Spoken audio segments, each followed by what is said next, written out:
दोस्तों, आज एक बार फिर हमारे साथ हैं श्री विशाल शिवरे, वैश्विक संयोजक ग्लोबल गांधी और जाने-माने राजनीतिक टिप्पणीकार। स्वागत है आपका विशाल जी, नई परख के मंच पर, आपके ही कार्यक्रम एनआरआई नज़र में एक बार फिर। धन्यवाद। पिछली बार जब हम लोगों ने एक चर्चा की थी, तो आपने एक सनसनीखेज भविष्यवाणी की थी कि जुलाई में फिर से एक बड़ा युद्ध शुरू होने वाला है, जो कि हमें तीसरे विश्व युद्ध की आग में भी झोंक सकता है। और काफ़ी लोग आपके वीडियो को सुन के चौंके। बहुत बड़े पैमाने पर आपकी वीडियो को देखा गया। और जैसी कि आपने भविष्यवाणी की थी, जो घटनाक्रम जिस तरीके से चला, ऐसा लगता है कि भविष्यवाणी सही साबित होने के लिए जा रही है।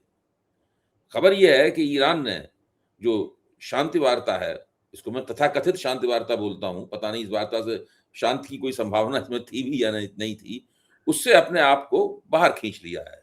अब ईरान ने कह दिया कि वो इस शांति वार्ता में शामिल नहीं है। और इससे डोनाल्ड ट्रंप काफ़ी छटपटा गए हैं।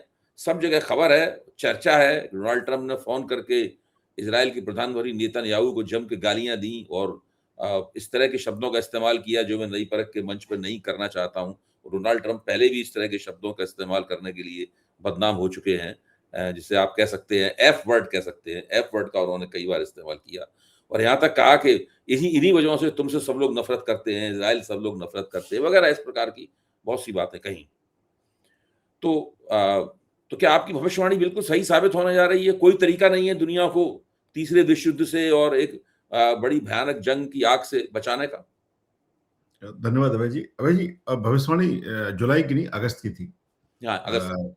हाँ, पहला तो ये। दूसरा, अभय अभय जी, आपने अभी और सभी दुनिया ने जो डोनाल्ड ट्रंप साहब का ड्रामा 1 दिन पहले देखा वर्ल्ड में, और जिसकी उन्होंने खुद को पब्लिसाइज करवा रहे हैं वो, कि मैंने उसको बहुत डांट दिया और बहुत गुस्सा हो गया और मेरी मन खराब हो गया, मेरा दिल खराब हो गया, मेरे लीवर किडनी सब दुखी है।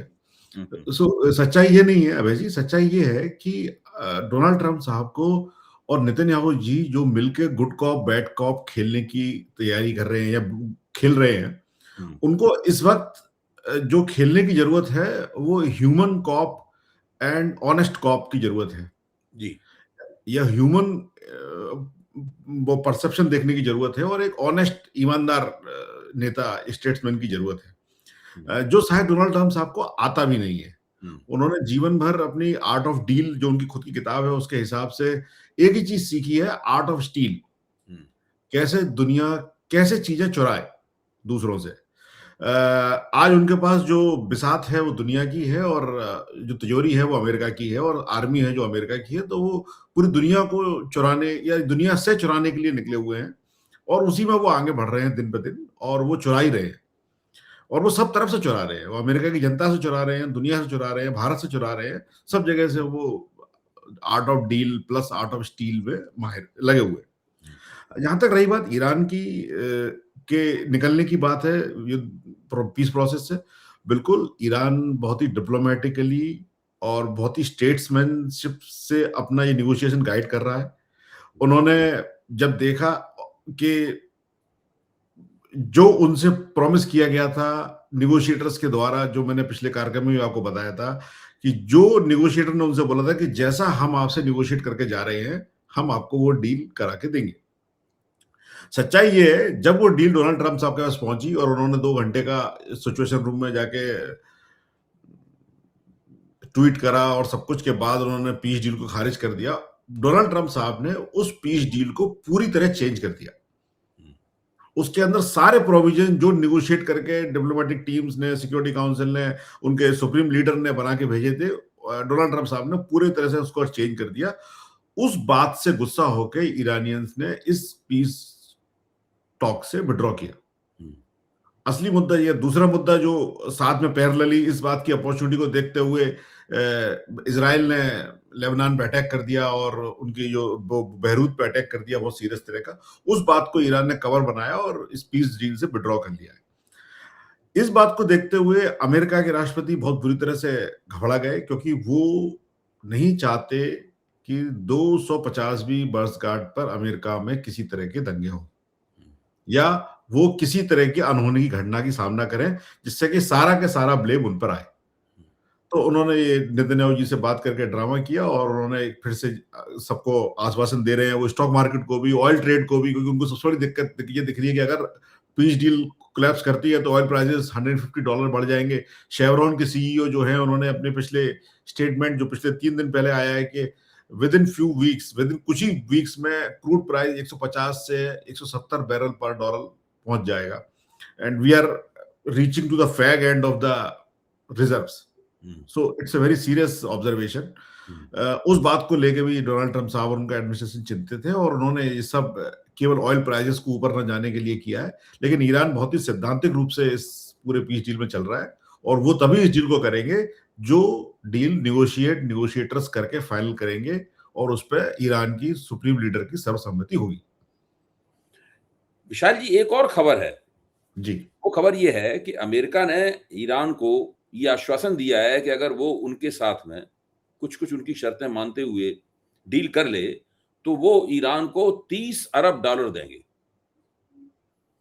ताकि ईरान अपना $30 अरब से अपना, अगर सही अंक है, अगर अंक सही नहीं है तो आप उसको ठीक कर दें, $30 अरब से अपना रिकंस्ट्रक्शन यानी युद्ध से जो नुकसान हुआ है उस नुकसान की भरपाई कर ले। अच्छा, अमेरिका ये हथकंडा हम जानते हैं कि बहुत पहले भी अपना चुका है। उसने बहुत कई देशों को कहा हम तुम्हें इतने दे देंगे, बाद में फिर वो दे तो दिए, लेकिन बाद में फिर उन्होंने उस देश को उसकी संप्रभुता को तोड़ दिया। कईयों के साथ अमेरिका ने इस तरह का किया है और ईरान इसके प्रति काफी सतर्क है। इसलिए ज्यादा उम्मीद इस बात की नहीं है कि वो ईरान ये मान ले उनकी बात। लेकिन क्या ये सही बात है कि अमेरिका ने $30 अरब का ऑफर दिया है ईरान को कि आप ले लीजिए हमसे $30 अरब और डील कर लीजिए? अबे जी वो 30 नहीं $300 है। 300 पहला तो अरब ये, 300 पहला तो ये। दूसरा अभय जी, ईरान पे डील में विश्वास नहीं रखता, ईरान पैसे में भी विश्वास नहीं रखता। ईरान जो देश है वो सिद्धांतों में, रिलीजन में, भलाई में, ह्यूमैनिटी में और पीस में विश्वास रखता है। आज की डेट में ईरान ने या 1977 के बाद से जो भी कुछ किया है वो केवल अपने और अपनी सेल्फ रिस्पेक्ट को और प्रिंसिपल्स को प्रिजर्व करने के लिए किया है।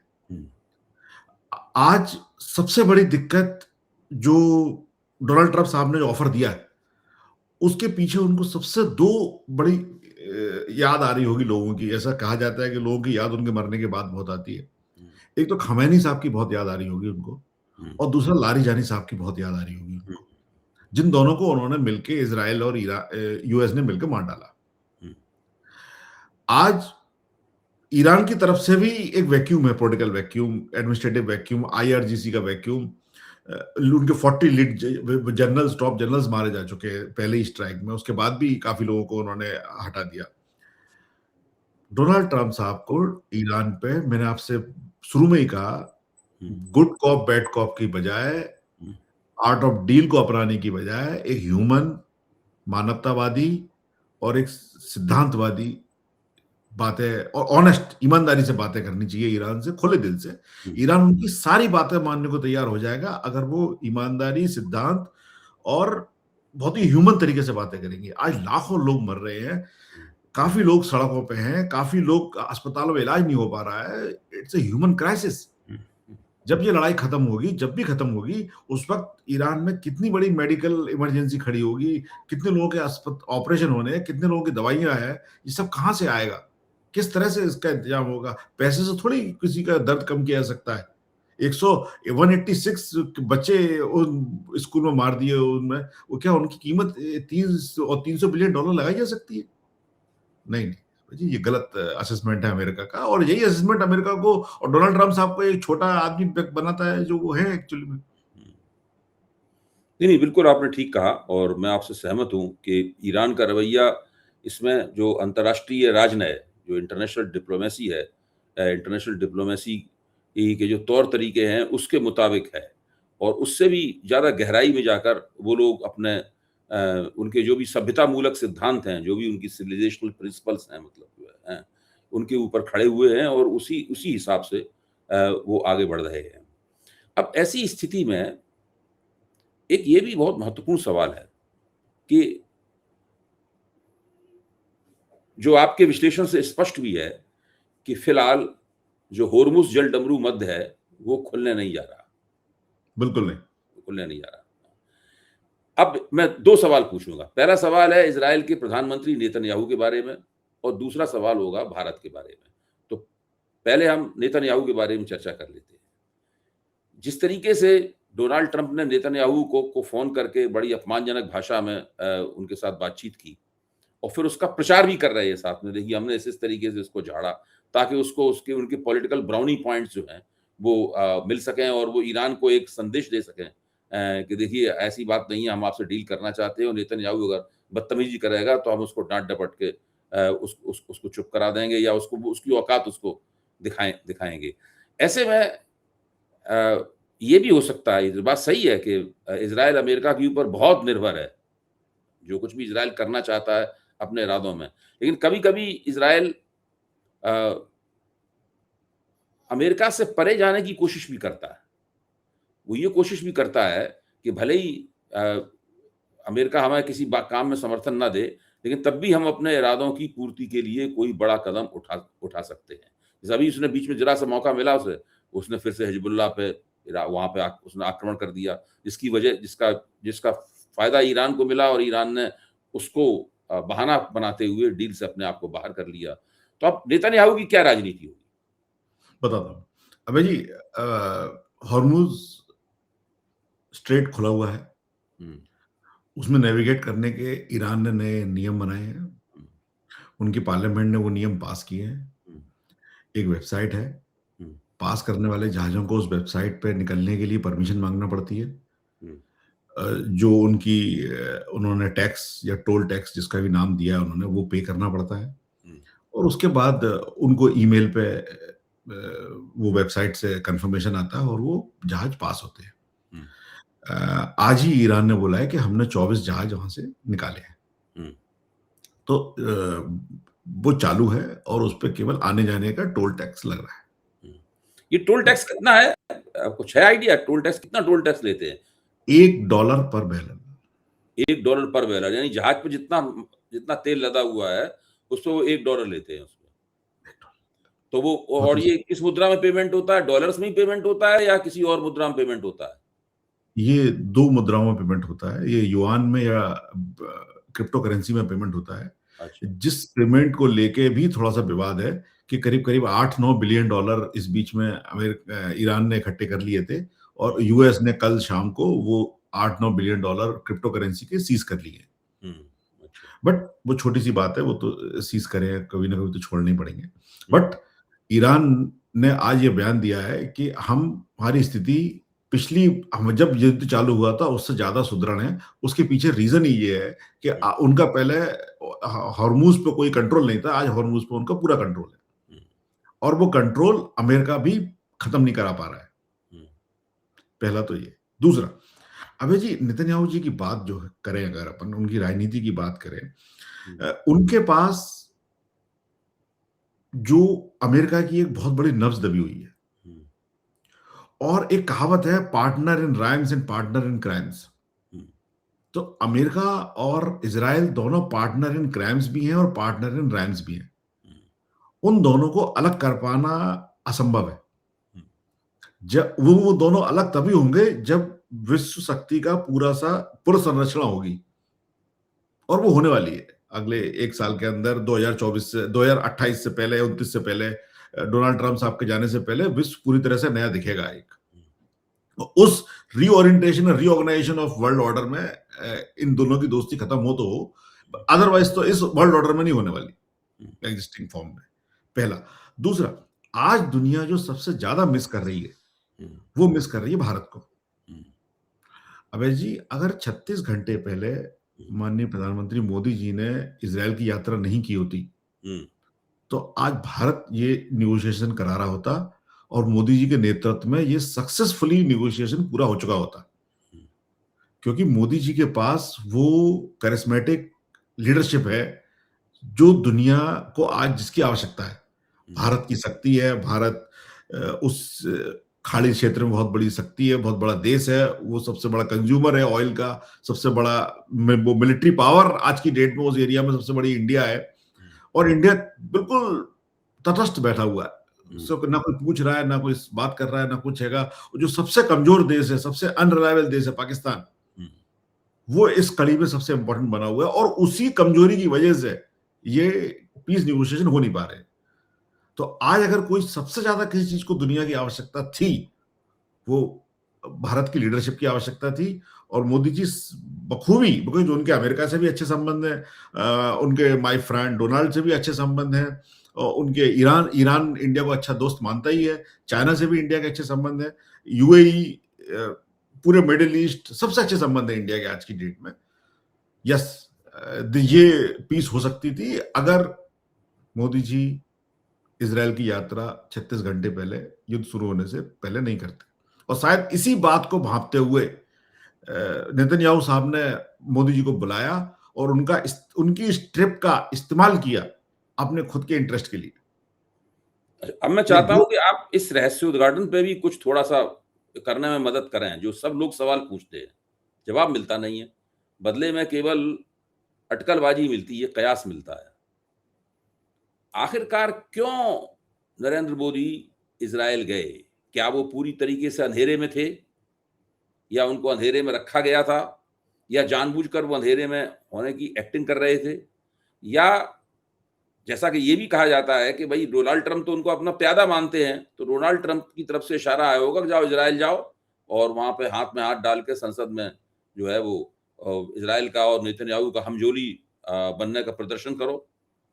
क्या था आखिरकार, क्या ऐसा कारण था जिसकी वजह से वो वहां पे गए थे? हम लोग जानते हैं कि भाई अटल बिहारी वाजपेयी जब विदेश मंत्री थे भारत के जनता पार्टी के शासनकाल में, तो वो चीन गए थे, और वहां जैसे ही चीन ने वियतनाम के ऊपर हमला किया, वैसे ही वो अपनी यात्रा छोड़ के वापस आ गए। लेकिन नरेंद्र मोदी तो वहां अपने जमे रहे, उन्होंने संसद में जाके जो कहा, वहां फादरलैंड मदरलैंड ये सब उन्होंने डिस्कोर्स चलाया वहां पर। और अंततः आज तक मोदी की तरफ से, विदेश मंत्रालय की तरफ से, या भाजपा के किसी प्रवक्ता की तरफ से, या इस सरकार के किसी नेता की तरफ से ये नहीं आया है निकल कर के मोदी जी वहां पर क्यों गए थे। जी, मैं आपको इसको दूसरी तरह से एक्सप्लेन करने की कोशिश करता हूँ।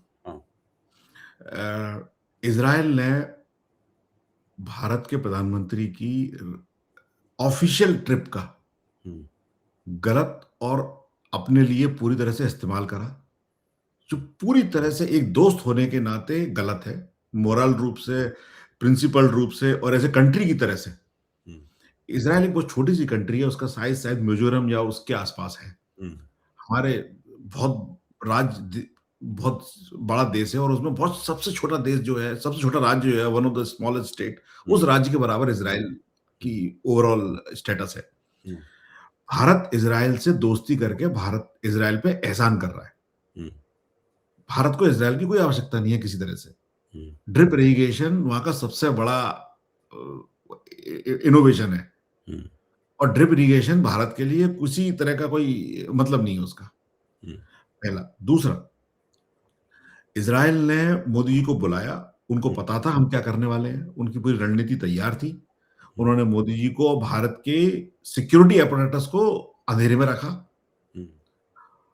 उन्होंने इस बात को इंडिकेट करने की, आज 3 समस्याओं से भारत जो गुजर रहा है वो इजराइल की इस हरकत की वजह से गुजर रहा है। सबसे पहला, तेल की प्रॉब्लम। मोदी जी को पब्लिकली आके ये बोलना पड़ा है भारत की गृहिणियों से कि आप सोना मत खरीदे। लड़ाई अब तेल वेल तक नहीं, तिजोरी तक पहुंच गई है। भारत का विदेशी मुद्रा कोष जो मोदी जी 10 साल से बना रहे थे, वो ड्रेन कर गया पूरा। भारत को बहुत नुकसान हुए हैं, और उसके पीछे केवल और केवल कारण इजराइल है। और भारत के नीतिकारों को, खासकर विदेश नीति बनाने वालों को, बहुत ही सचेत रहना चाहिए था। प्रधानमंत्री जी को जाने से स्पष्ट मना कर देना चाहिए था। एनएसए को तो अप्रूव ही नहीं करना चाहिए था जी, कि ये लड़ाई होने वाली है सर, पता नहीं क्या हो जाएगा, कैसे, किस स्थिति में है, या तो उनको खबर नहीं थी। 4 भारत के आसपास की कंट्री में कूप हो चुके हैं अभय जी, जिनका भारत की विदेश या विदेश नीति को या एनएसए को हवा नहीं लगी। बांग्लादेश में हुआ, नेपाल में हुआ, श्रीलंका में हुआ, काफी जगह हो चुका है, 4 जगह हो चुका है कूप, जिसमें कि भारत की बिल्कुल नेबर कंट्रीज थी वो। अफगानिस्तान में हुआ, भारत को पता नहीं लगी, उन्होंने टीवी पर देखा एकदम इमीडिएटली। भारत के एनएसए को अपनी पूरी इंफॉर्मेशन तंत्र का रिव्यू करना चाहिए और एक ऑनेस्ट असेसमेंट करके नए सिरे से कदम उठाने चाहिए। और इजराइल वाला भाई साहब लड़ाई करने वाले परसों, सिक्योरिटी इंटेलिजेंस सब तरह का फेलियर है। This calls for complete reassessment and resignations at every level. मतलब अगर किसी दूसरे देश में होता ये, या किसी दूसरे कालखंड में होता, तो कम से कम 15-20 रेजिग्नेशन होते। अब इसी से जुड़ी, अब मैं इस खबर के दूसरे हिस्से पे आता हूं। इजराइल से संबंधित बात तो हम लोगों ने कर ली। दूसरा हिस्सा यह है कि जैसा कि हम पहले भी कह चुके हैं और आप भी विश्लेषण कर चुके हैं कि मध्य पूर्व के इस संकट खाड़ी युद्ध का जिन देशों के ऊपर सबसे ज्यादा बुरा असर पड़ा है, उनमें भारत है, दक्षिण कोरिया है, जापान है, और कोई भी हो सकते हैं, लेकिन इन 3 देशों के ऊपर ऐसा समझा जाता है कि सबसे ज्यादा खराब असर पड़ा है। इन तीनों देशों को सबसे ज्यादा मुश्किल हुई है। भारत मेरे ख्याल से इस लिस्ट में सबसे नंबर 1 के ऊपर है। उसमें कुछ सरकार की बदइंतजामी की भी भूमिका है। अब मध्य पूर्व में जो तनाव जारी है, उसकी आंच जो है वो रिजर्व बैंक ऑफ इंडिया के पास रखे सोने तक पहुंच गई है। ये आज की खबर है। इस तनाव के कारण भारत पर पड़ने वाले असर और विदेशी मुद्रा की जो एसेट्स हैं, भारत की जो परिसंपत्तियां हैं, इनको बचाने के लिए रिजर्व बैंक ने अपने सोने के भंडार का एक हिस्सा बेच दिया। मतलब ये खबर है। आरबीआई ने एक कदम रुपए को संभालने समेत कई कारणों के कारण उठाया, और ये ब्लूमबर्ग इकोनॉमिक्स ने ये रिपोर्ट जारी की है, और इसकी इस वक्त काफी सबसे गर्म रिपोर्ट है, और इसकी चर्चा हो रही है कि भारत रिजर्व बैंक ने अपना सोने का एक बड़ा हिस्सा बेच दिया है। ये स्थिति आ गई। आपने कहा भी था अभी पिछले वक्त इसी चर्चा में, वक्तव्य में कहा था कि भाई मोदी जी के सामने समस्या है कि जो विदेशी मुद्रा भंडार है, उसको वो कैसे उसकी रक्षा करें, कैसे उसको गिरने से रोकें। विशाल जी।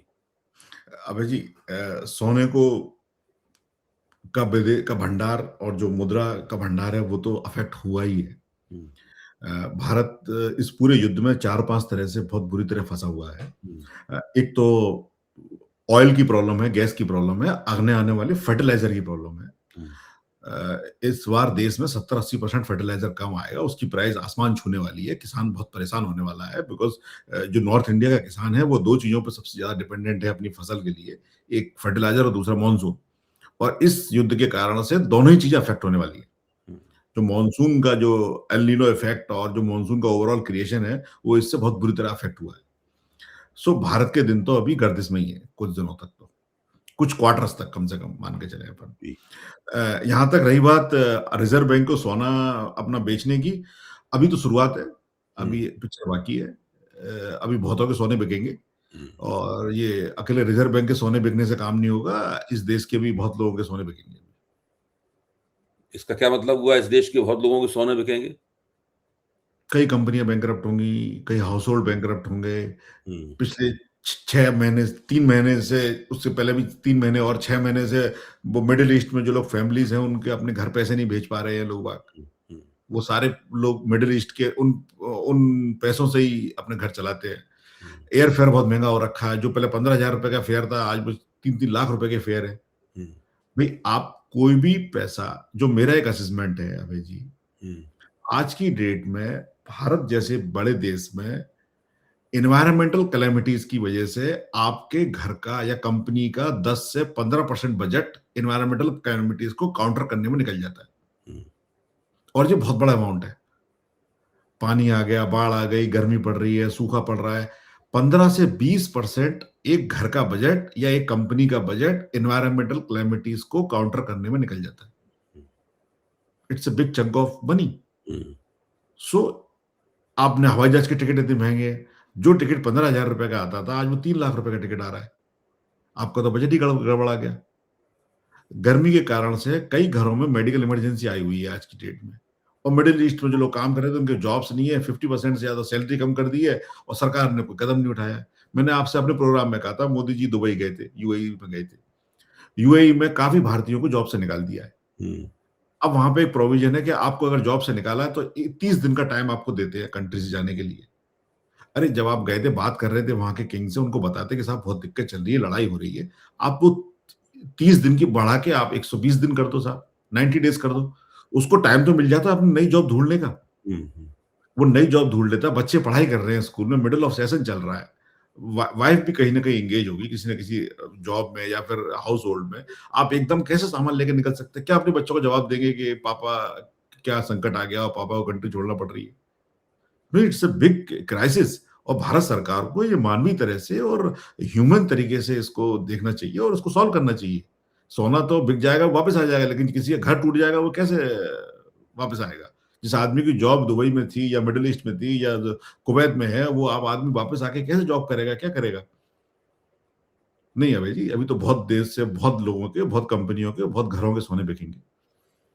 तो एक एक जो बात आप पहले कह चुके हैं कि भारत सरकार एनआरआई बॉन्ड्स जारी करने जा रही है, बिल्कुल। और जिसमें एक बार फिर, जिसकी वजह से एनआरआई जो है वो भारतीय अर्थव्यवस्था को बचाने की अपनी भूमिका जो एक बार पहले भी निभा चुके हैं, एक बार फिर निभाएंगे, और उनकी वजह से अर्थव्यवस्था एक बार फिर भारत की बच सकती है। वो घड़ी कब आएगी एनआरआई बॉन्ड जारी? आप जो विश्लेषण कर रहे हैं उसके हिसाब से तो वो बहुत तेजी के साथ नजदीक आ रही है। अब बहुत ज्यादा इंतजार नहीं किया जा सकता। नहीं भाई, पहली तो एक बार नहीं, 4 बार एनआरआई लोग जी। अपनी विदेशी मुद्रा और सोने के बॉन्ड से कर रहे हैं। हम्म, अबे जी, ये सोने, आरबीआई के सोने की खबर जो है, उसको मार्केट में लाने का प्रयोजन ही ये है हम्म, कि भारत सरकार ये दिखाना चाहती है कि हम बहुत कुछ कर रहे हैं और हमें बहुत कुछ करने की जरूरत है, अब हमें आपके सहयोग की भी जरूरत है। हम्म, जो खबरें हैं जो आनी चाहिए बाहर, वो तो बाहर आ नहीं रही। हम्म, जीडीपी का रही सही रेटिंग क्या है, इकोनॉमी किस स्टेज से, सब बहुत सी खबरें हैं जो डेटा है वो आ नहीं रहा। हम्म, तो जो डेटा बाहर लाया जा रहा है, जो खबर बाहर लाई जा रही है, वो किसी न किसी प्रयोजन से लाई जा रही है। हम्म, और उसका प्रयोजन यही है कि हमें अब आप पे बहुत, ये सरकार आपदा में अवसर की सरकार है।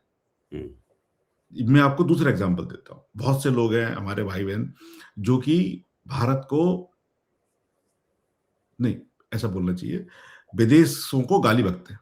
हम्म, अच्छी बात है, आपका अधिकार है। कोविड के टाइम पे जब क्राइसिस आया तो कई विदेशी सरकारों ने अपने यहाँ के लोगों को 5-5 लाख रुपए महीना हम्म, 2 साल तक दिया, हम्म, घर बैठने का।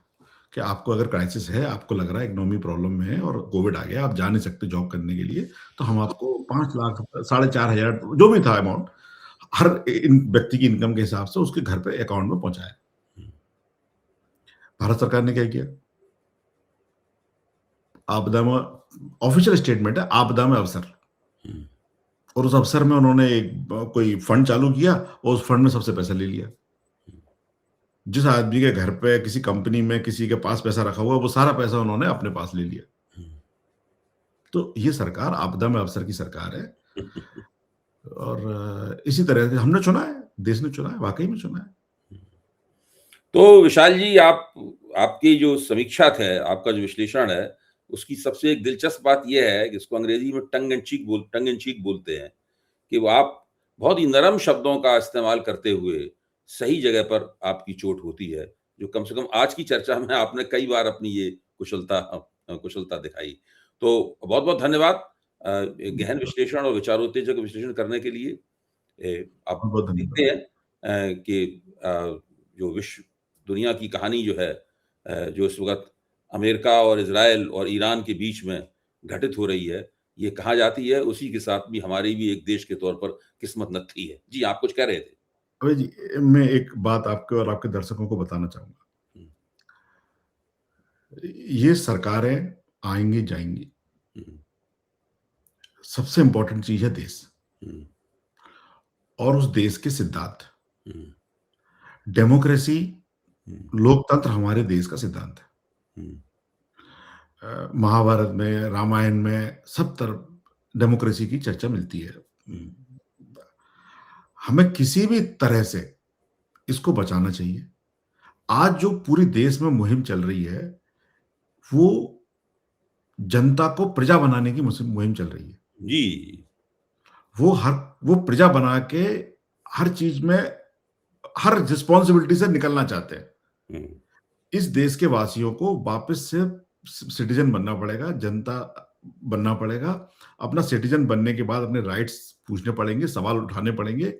प्रजा बनने से आपका, आपके परिवार का, आपके बच्चों का कोई भला नहीं होने वाला। आपका गहने, मकान, सिक्योरिटी, सेफ्टी हम्म। सब खत्म हो जाएगी, क्योंकि वो सब कुछ डेमोक्रेसी से ही चल रही है। सहमत और हूँ आप आप, पूरी तरह और सहमत हूँ। आप और आपके सिटीजन बनने से ही चल रही है। जी जी जी जी। धन्यवाद बहुत बहुत अभय जी। बिल्कुल, फिर मिलेंगे जल्दी।